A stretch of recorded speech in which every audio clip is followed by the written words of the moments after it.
Welcome back to my channel. This is just Chris, just coming back to you with a quick little video today about how I became a minimalist. So for those of you who don't know what a minimalist is, it's basically a person who lives with what they need and no excess in anything. And that's pretty much how I live.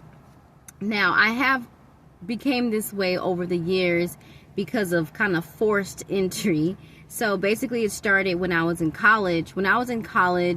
I had to, like anyone who moves to college, you have to take only a minimal amount of items with you because living in a dorm lifestyle, there's not a lot of space. And I know for me, my dorm was so tight and I had a roommate and it was just not a lot of space for anything. I mean, your closet space is so small.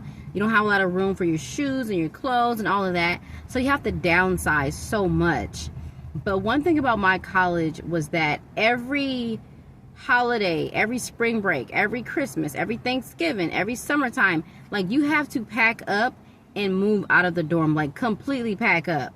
Not like just move, but you have to completely empty out the dorm because they say they would clean it or whatever, but there'll be you can't leave anything behind. So with me having to pack up for spring break, bring all my stuff back, pack up for Christmas break, bring all my stuff back, pack up for Thanksgiving break, and like all these breaks in between, obviously the summertime, it's like over time you get tired of hauling this stuff from one place to another.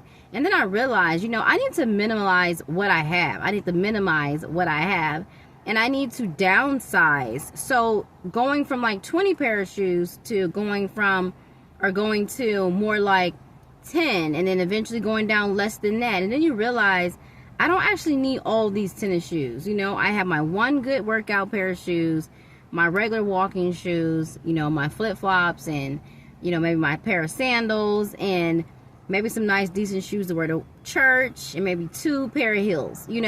So I can minimize all of these things just by moving from one place to another. And that's what I did, because I had to realize that I am just hauling all of this stuff from one place, one dorm to the next. And I actually moved, oh my gosh, I want to say 5 different times in college. I actually moved about 5 different dorms. It was always something happening, or like the prices went up, or it was always a reason why. But it was about, I want to say about 5 or 6 times that I moved dorms, and not within the first year, but just over my span of college.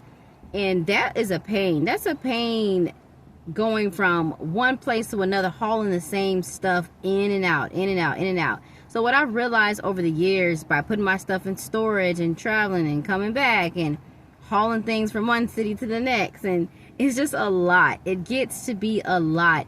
And then you start looking at the stuff that you're bringing from one place to another, and you're like, I'm never gonna wear this, or I'm never even gonna use this, or all of these papers. I literally would be hauling schoolwork from college, and I already graduated college, hauling schoolwork from college from one storage unit to the next storage unit. And when I move storage units, usually it's from a whole different city. So you're talking about carrying all of this extra excess everything, and it's just, you realize, like, why am I like a low-key hoarder out here? Like, why? So I had to realize that living in a very minimal way actually makes me feel more free. It makes me feel happier, and like mentally it helps me like declutter. And I really had to get to a point where I had to like compartmentalize everything and say, okay, what do I need? What do I not need?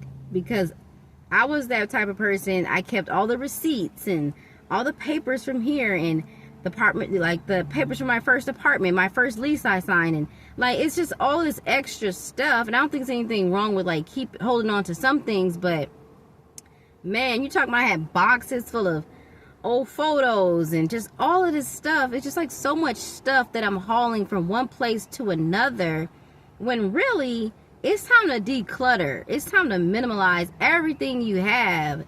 And minimize, I keep saying those words interchangeably, but basically having to get to a point where I really had to sit down and just really declutter every single room in my apartment.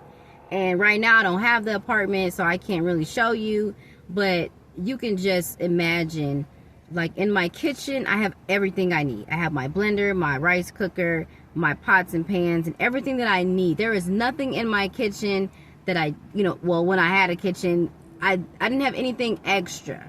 I had nothing extra. I had, in my bedroom, I have my certain amount of shoes, my certain amount of clothes. I go through my clothes every 8 months, 6 months to a year.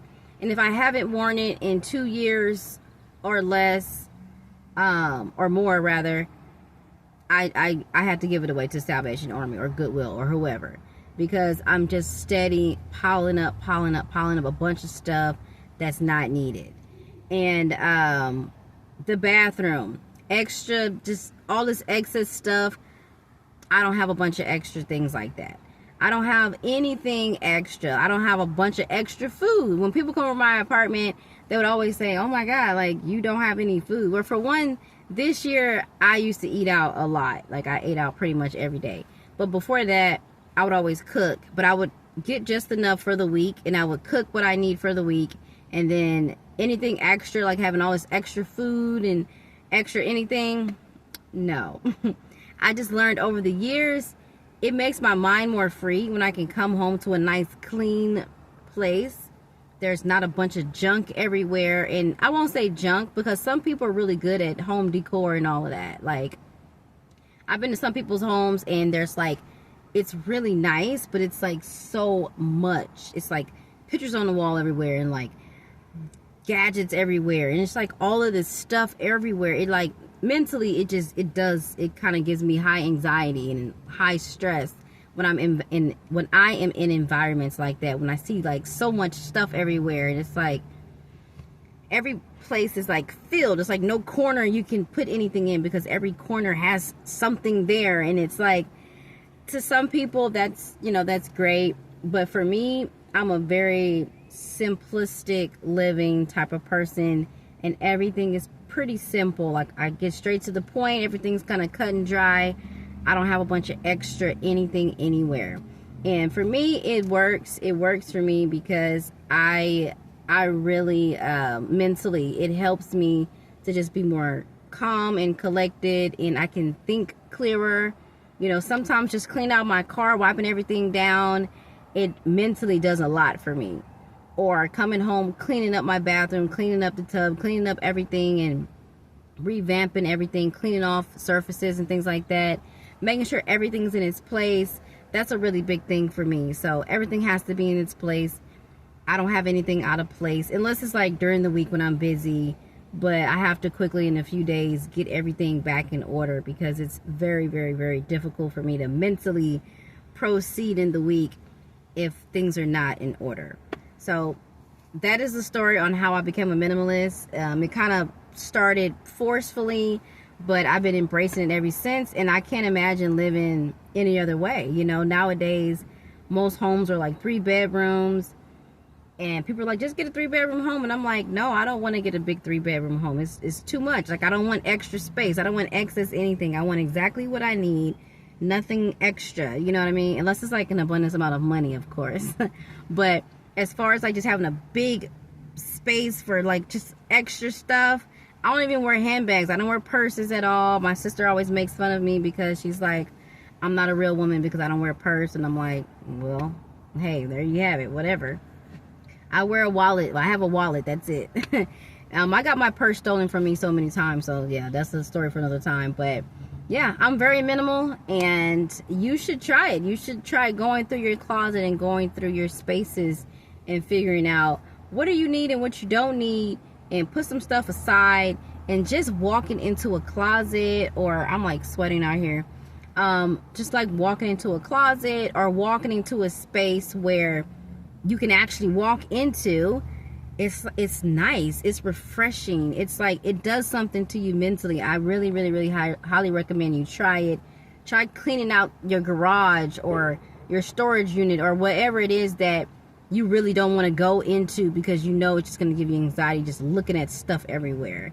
When I have to get ready to pack for my travels, I lay everything out, and it's a nightmare. Even though I've been to so many countries, hacking is always a nightmare. It just takes forever, and it's just a nightmare organizing everything, and I'm just like, it bothers me. But afterwards I get everything together and I clean everything up, and you know, it definitely helps you out mentally. So that is how I became a minimalist. And hey, you know, we all are different, and I'm not forcing anybody to, you know, try to be a minimalistic person, but I really would highly recommend you trying it out, and you would be surprised at what it can do for your mind. So I'll see you later to the next video.